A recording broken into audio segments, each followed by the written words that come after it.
السلام علیکم پیارے بچوں، میں معلم محمد آصف دیشمکھ، حوابی Urdu girls high school and junior college Lohara. آج ہم 8ویں جماعت سے تاریخ اور شہریت اس کتاب سے تاریخ کا پہلا سبق، تاریخ کے ماخذ، اس سبق کا مطالعہ کریں گے۔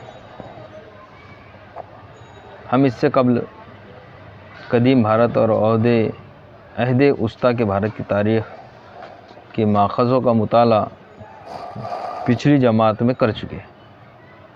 اس سال ہم جدید بھارت کی تاریخ کے ماخذوں کا مطالعہ کریں گے۔ جدید بھارت کی تاریخ کے ماخذ،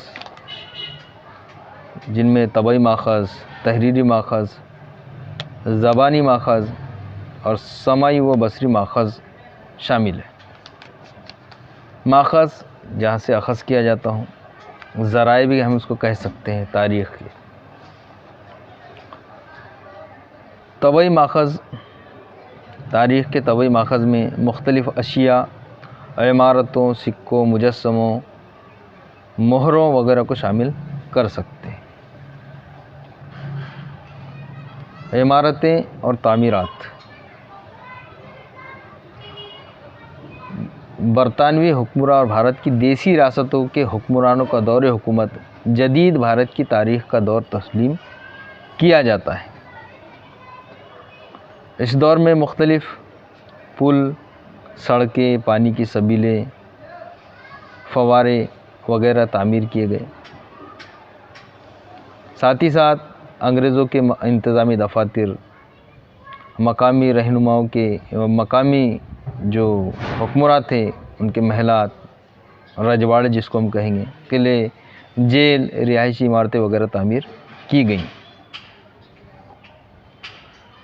ان میں سے بعض تعمیرات کو اب قومی یادگار قرار دیا گیا۔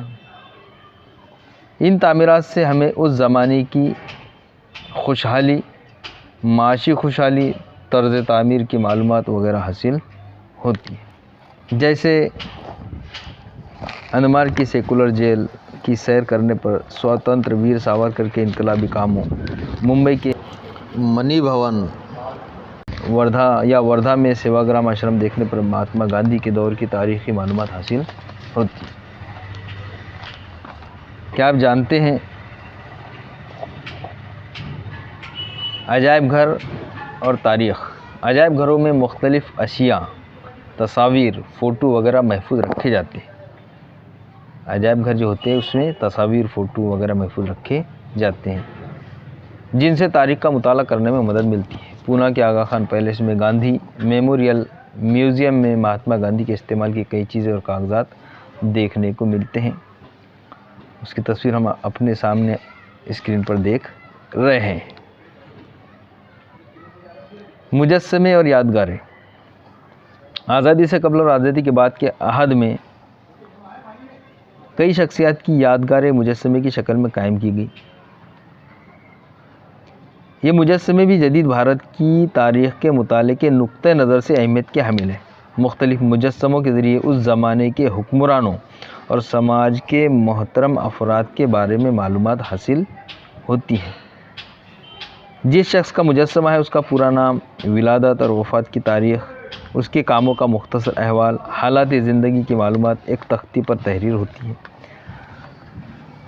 مہاتما جیوتی راؤ پھولے، لوکمانیہ تلک، ڈاکٹر بابا صاحب امبیڈکر کے مجسموں کی طرح مختلف واقعات کی یاد میں تعمیر کی گئی۔ مجسمے سے پتہ چلتا ہے کہ وہ شخص کیسا دکھائی دیتا ہے، اس زمانے میں کون سی پوشاک پہنی جاتی تھی وغیرہ، یہ معلومات ہمیں مجسموں سے ملتی ہے۔ یادگاریں بھی مطالعے کا واقعے کا زمانہ، اس واقعے سے جڑے ہوئے افراد وغیرہ کی معلومات فراہم کرتی ہے۔ مثلاً مختلف مقامات پر شہیدوں کی یادگاریں عمل کرنے کے لیے کہا جا رہا۔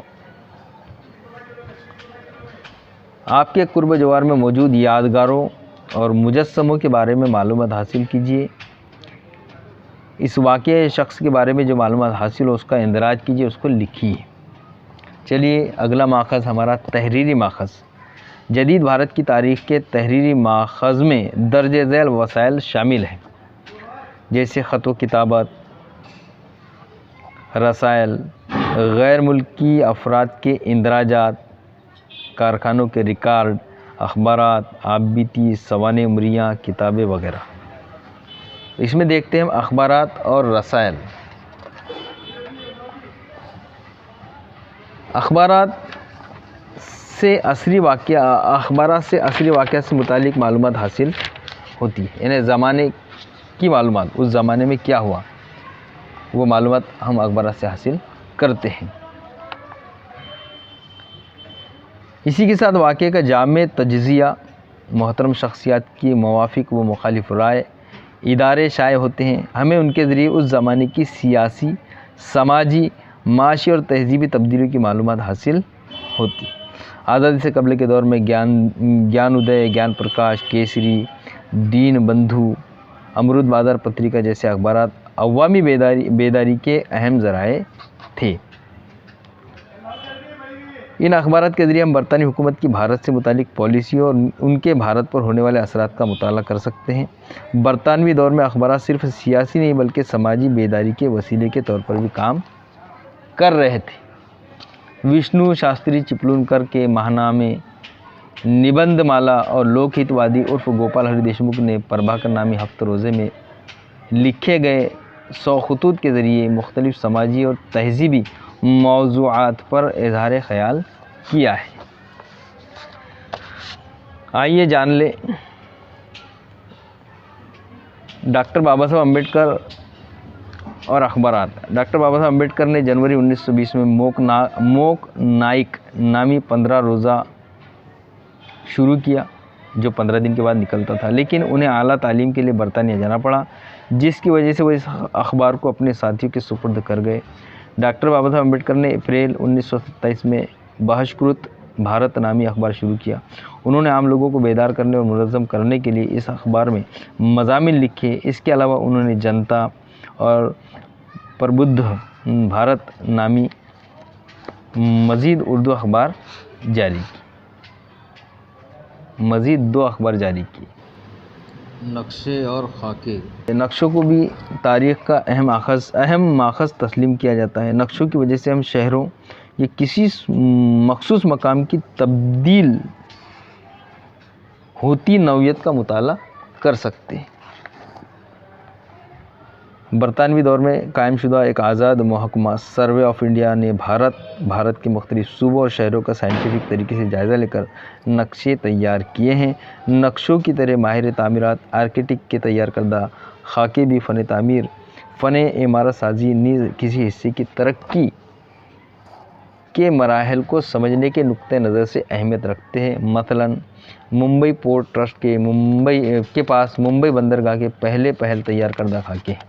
آگے چل کر بندرگاہ کو ترقی دینے کے لیے ماہر تعمیرات اور انجینئروں کے تیار کردہ خاکوں کی مدد سے ممبئی شہر کی ترقی کی معلومات حاصل ہو سکتی ہے۔ زبانی ماخذ۔ زبانی ماخذ میں درج ذیل وسائل شامل ہیں، جیسے لوک گیت، پواڑے، لوک کتھا، واقعات کا بیان، انٹرویو، جوشیلے گیت، اویا، میلے جلسے، فلٹک منڈلی وغیرہ۔ جوشیلے گیت۔ تحریک آزادی کے دور میں کئی لوگوں نے جوشیلے گیت لکھے ہیں۔ جوشیلے گیتوں سے سماج کو جوش اور تحریک ملتی ہے۔ جوشیلے گیتوں سے اس زمانے کے سیاسی حالات کا اندازہ ہوتا ہے۔ جوشیلے گیت جیسا اس کے اندر ہم جو علامہ اقبال نے لکھا تھا، سارے جہاں سے اچھا ہندوستاں تھا ہمارا، اس کو بھی جوشیلہ گیت ہم کہہ سکتے ہیں، وطن پر لکھا گیا، اس سے بھی لوگوں کے اندر اتحاد پیدا کیا ہے۔ ایسے بہت سے اردو شاعروں نے بھی جو ہے تو آزادی کے جو جوت جلی تھی اس کے اندر بہت بڑی قربانی دی ہے، لوگوں کو جگایا ہے، بیدار کیا ہے۔ جوشیلے، اس کے بعد ہے پواڑے۔ پواڑے سماج میں حوصلہ پیدا کرتے ہیں، جوش و تحریک دیتے ہیں۔ تاریخی روایت، عظیم رہنما اور راجاؤں کے دلیرانہ کاموں پر مبنی پواڑے لکھے گئے۔ 1857 کی جنگ آزادی سورماؤں پر پواڑے لکھے گئے ہیں۔ متحدہ مہاراشٹر کی تحریک کے واقعات پر مبنی پواڑے بھی لکھے گئے ہیں۔ آگے دیکھتے ہیں سمئی اور بصری، سمئی بصری اور سمئی و بصری ماخذ، یعنی سمئی سنائی دینے والے، بصری دکھائی دینے والے، اور سمئی و بصری یعنی سنائی اور دکھائی دونوں دینے والے ماخذ، تاریخ کے ماخذ۔ تو پہلے ہیں جدید دور میں ٹیکنالوجی کی ترقی کی وجہ سے فوٹوگرافی، آواز کی ریکارڈنگ، فلم وغیرہ فنون کا ارتقا ہوا۔ اس سے تیار ہونے والے فوٹو ریکارڈز فلم کا استعمال تاریخ کے ماخذ کے طور پر کیا جاتا ہے۔ پہلے فوٹو جدید بھارت کی تاریخ کا بصری ماخذ ہے، دکھائی دینے والا۔ فوٹوگرافی کے فن کی ایجاد کے بعد مختلف افراد، واقعات، نیز اشیاء اور عمارتوں کے فوٹو اتارے جانے لگے۔ فوٹو کے ذریعے فرد اور واقعہ جیسا تھا یا وقوع پذیر ہوا، اس کے منظر کی صورت میں معلومات حاصل ہوتی۔ عہد وسطیٰ میں انسان کیسا دکھائی دیتا تھا یا کس طرح رونما ہوا، اس کی تصویریں دستیاب ہیں، یعنی جو درمیان کا وہ گزرا ہے تاریخ کا دور عہد وسطیٰ کا، تو وہ عہد میں انسان کیسا دکھائی دیتا تھا یا واقعہ کس طرح رونما، اس کی تصویر تو دستیاب ہے، لیکن ان تصویروں کے قابل اعتبار ہونے پر سوال اٹھائے جاتے ہیں، یعنی وہ اعتبار کے قابل نہیں ہوتی تھی۔ ان میں تخیل کا تناسب زیادہ تھا، خیالات کا۔ ان کے مقابلے میں فوٹو نہایت قابل اعتبار تسلیم کیے جاتے ہیں۔ انسان کے فوٹو سے پتہ چلتا ہے کہ وہ کیسا دکھائی دیتا تھا اور اس کا پہناوا کیسا تھا۔ کسی واقعے کے فوٹو سے وہ واقعہ آنکھوں کے سامنے آ جاتا ہے، اسی طرح عمارتوں یا اشیاء کے فوٹو سے اس کی شکل و صورت سمجھ میں آتی ہے۔ آگے ہے ریکارڈز، یہ سمئی ماخذ کے اندر اس کا شمار ہوتا ہے۔ ریکارڈز کے ذریعے ہم موجودہ عہد کے لیڈروں کی تقریریں، گیت، سنگیت وغیرہ کو آڈیو کیسٹ کے ذریعے سن سکتے ہیں۔ آڈیو کے ذریعے رابندر ناتھ ٹاگور کا گایا ہوا گیت، جن گن من، سبھاش چندر بوس، مہاتما گاندھی وغیرہ رہنماؤں کی تقریریں، ادیب و مفکروں کے لیکچرز کے ریکارڈ سن سکتے ہیں۔ علامہ اقبال کے گیتوں کو اور جو دوسرے شعراء کی شاعری کو ہم جو ہے تو اس کے اندر سن سکتے ہیں، جنہوں نے بعد میں گایا ہے۔ سمئی ماخذ سے اس زمانے کے افکار، ان کی فکریں، ان کے خیالات، اس کی معلومات حاصل ہوتی۔ آگے ہے سمئی و بصری ماخذ، یعنی جو دکھائی بھی دے اور سنائی دے۔ اس میں ہے فلم۔ فلم کو جدید ٹیکنالوجی کی غیر معمولی ایجاد تسلیم کیا جاتا ہے۔ 20ویں صدی میں فلم کی تکنیک میں بڑے پیمانے پر ترقی ہوئی۔ دادا صاحب پھالکے نے 1913 میں بھارت کی فلمی دنیا کا آغاز کیا۔ بھارت کی جنگ آزادی کے تاریخی واقعات جیسے دانڈی یاترا، نمک کا ستیہ گرہ، بھارت چھوڑ تحریک کے کیسٹ دستیاب ہیں۔ ان کیسٹوں کی وجہ سے وقوع پذیر واقعہ ہمیں جوں کا توں دیکھنے کو ملتا ہے۔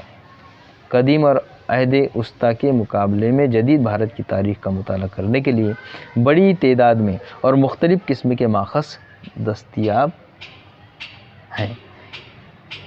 اس زمانے کے طبعی، جس کو مادی ماخذ بھی کہتے ہیں، بڑی حد تک اچھی حالت میں ہیں۔ محافظ خانے، جہاں پر جو ہے تاریخی چیزوں کو حفاظت سے رکھا جاتا ہے۔ ہمارا محافظ خانہ دہلی کے اندر ہے، جو ایشیا کا سب سے بڑا آرکائیوز ہے۔ تو تاریخی ماخذوں کا تحفظ، محافظ خانوں یعنی آرکائیوز، عجائب خانوں میں تاریخی ماخذ حفاظت سے رکھے جاتے ہیں۔ یہ ماخذات ہماری تاریخ کا قیمتی ورثہ ہے، ہمیں اپنی آئندہ نسل کے لیے ان کی حفاظت کرنا چاہیے۔ تحریری ماخذوں کو استعمال کرتے وقت ماخذ تیار کرنے والے کے نقطہ نظر اور نظریات کی جانچ کرنا ضروری ہے۔ تو پیارے بچوں، آج کا ہمارا یہ سبق یہاں ختم ہوتا ہے۔ امید ہے آپ کو ہماری یہ کاوش، کوشش، محنت پسند آئی ہو، اس لیے ہمارے اس ویڈیو کو لائک کریں، شیئر کریں اور ہمارے چینل کو سبسکرائب کریں۔ پھر ملیں گے اگلے ویڈیو کے ساتھ، اس سبق کی سرگرمیوں، سوالات کے ساتھ، جوابات کے ساتھ۔ اللہ حافظ۔